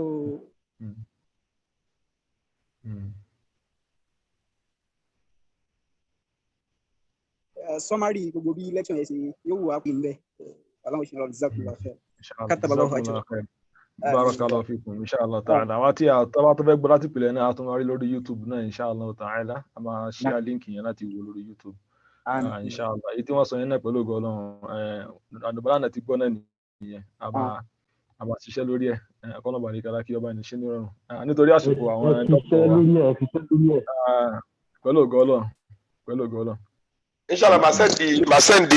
soft copy sí Mudiru Anubala. Sheikh Abdulaziz lectures nǹkan kíkà tó máa ń sì ju kéèyàn tó máa wo fídíò lọ nígbà míì. Sheikh Abdulaziz máa send soft copy sí lórí WhatsApp máa send lórí. Jazakumullahu khairan ọlọ́ba ní sẹ́yìn ní ẹ̀sán dáadáa. Mo bá ti fẹ́ dúpẹ́ lọ́wọ́ ní ọwọ́ yín Ọlọ́run nìkan ló lè bá ní dúpẹ́ fún yín ahsanallahu ilaykum. Àtàwọn sọ pé jazakumullahu khairan wa mata'akumullahu bi dawami sihhati wal afiyah. آمين وأنتم كذلك. حياكم الله. سبحانك اللهم وبحمدك أشهد أن لا إله إلا أنت أستغفرك وأتوب إليك.